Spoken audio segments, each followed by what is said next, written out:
అంటే సత్యనారాయణ కథ చెప్తారు కదా. అంటే సత్యనారాయణ కథ ఎందుకు చెప్తారు? అక్కడ ఆ కథలో కూడా ఏముంటుంది? నారాయణుడిగా అయ్యేలాంటి స్థితి ఏమన్నా ఉంటుంది అంటారా అందులో? నారాయణుడిగా అయ్యేది ఏముండదు అక్కడ ఏముంటుంది?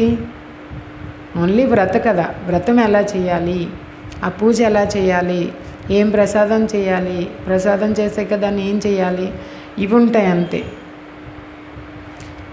గరుడ పురాణంలో ఉన్న విషయాలను మానవులకి వినిపిస్తూ ఉంటారు.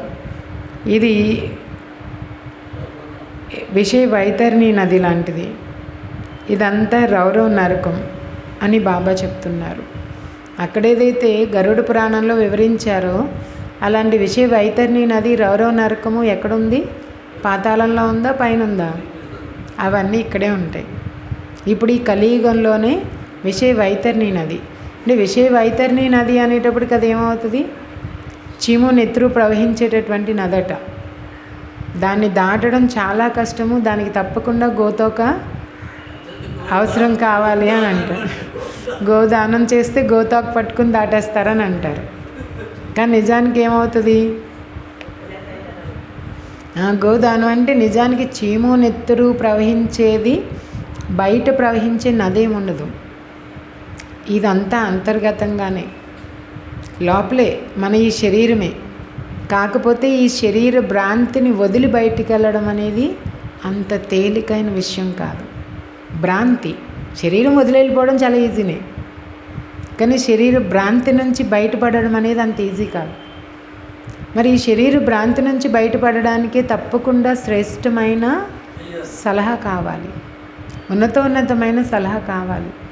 ఆ సలహా ఈశ్వరుడు వచ్చి ఈ బ్రహ్మ నోటి ద్వారా ఇస్తున్నారు. కాబట్టి ఇక్కడ గోవులంటే ఎవరు మంచి భావాలతో మంచిగా ఉండాలనుకున్న వాళ్ళు ఉంటారో వాళ్ళందరి యొక్క పరివర్తన చేస్తున్నారు. కాబట్టి బాబా ఆ పరివర్తన చేయడం కోసం గోపాలకుడైనటువంటి ఆ ఈశ్వరుడి సలహాయే నిజానికి గోతోక. గోపాలకుడు ఎవరు? ఈశ్వరుడే. అంటే గోవులంటే ఇక్కడ మామూలు ఆవులు కాదు. ఈ ప్రపంచంలో ఎవరైతే మంచి భావనతో, ఉన్నతమైన భావాలతో, ఇంతలాంటి చెడు ప్రపంచంలో కూడా అలాంటి భావాలతో ఎవరైతే ఉంటారో వాళ్ళందరూ కూడా గోమాతలే. అలాంటి వాళ్ళందరి యొక్క రక్షణ కోసం భగవంతుడు వచ్చి ఇచ్చే సలహాయే నిజానికి గోతోక. అంతేగాని అక్కడ ప్రత్యేకించి గోతోక అంటే ఇంకేది లేదు. అందుకని ఇప్పుడే నిజానికి ఆ రౌరవ నరకం అనే కానివ్వండి, లేదా ఇదే విషయ వైతరిణి నది కూడా.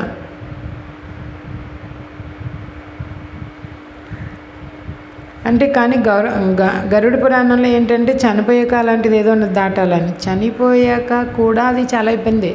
ఈ శరీర భ్రాంతి నుంచి బయట పడలేక, వస్తువైభవాలపైన ఉన్న వ్యామోహం వదలలేక, జన్మ తీసుకోక, ఇక్కడ ఉండలేక, ఇక్కడ ఉండడానికి శరీరం లేదు, వీళ్ళతో ఉండలేక, బయటికి వెళ్ళిపోలేక, ఎటు ఇబ్బంది పడలేక అలాగ తిరిగే వాళ్ళు కూడా బోల్మంది ఉన్నారు.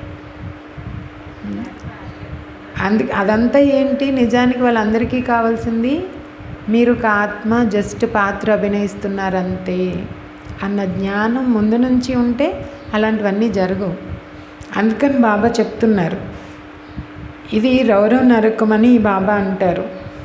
విశేషంగా భారతదేశంనే అలా అంటారు. బృహస్పతి దశ కూడా భారతదేశం పైనే ఉంది. వృక్షపతి కూడా భారతవాసీలని చదివిస్తారు.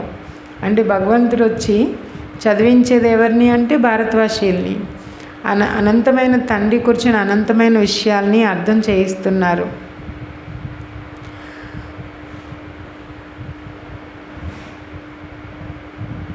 అయితే బాబా అంటున్నారు ఇక్కడ ప్రతి ఒక్కరి మీద రకరకాల దశలు ఉన్నాయి. కొంతమందికి రాహు దశ నడుస్తుంటే అప్పుడు వాళ్ళు ఏం చేస్తారు? దాన ధర్మాలు ఇస్తూ ఉంటే అప్పుడు గ్రహణం తొలగిపోతుంది అంటారు. మరి ఈ కలియుగం యొక్క అంతిమంలో అందరిది ఏముంది? గురుమహర్దశ ఉందా? అందరిది రాహుదశ. ఎవరిది గురుమహర్దశ?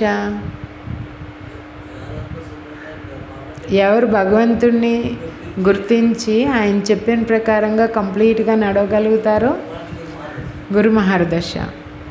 లేదు అంటే కొంచెం దశలు తగ్గుతాయి, కొంచెం శుక్రదశ అలా కూడా ఉంటాయి. ఇంకానే మరీ రాహు లేకపోతే శని మహర్దశ కాకపోయినా శని మహర్దశ మంచిదే. శనిలో శని మంచిది, మిగతావన్నీ మంచివి కాదంటారు. అంటే శనిలో కూడా శని వచ్చింది అనుకోండి, అంటే అన్ని దశలు మారుతుంటాయి మళ్ళా ఒక్కో దాంట్లో. అందుకని బాబా అంటున్నారు, ఇప్పుడు అందరిది అయితే బాబాని గుర్తించిన వాళ్ళందరూ బృహస్పతి దశ, గురుమహర్ దశ మాట. అనంతమైన తండ్రి కూర్చుని అనంతమైన విషయాలన్నింటినీ అర్థం చేయిస్తున్నారు. అయితే ఇప్పుడు దానం ఏమి ఇవ్వాలి మరి? మనం పట్టిన గ్రహణం పోవాలి అంటే దానం ఏమి ఇవ్వాలి? ఏవి ఎక్స్ట్రాగా పట్టినాయో దాన్ని వదిలేయాలంతే. ఎక్స్ట్రాగా వచ్చినాయి అవే.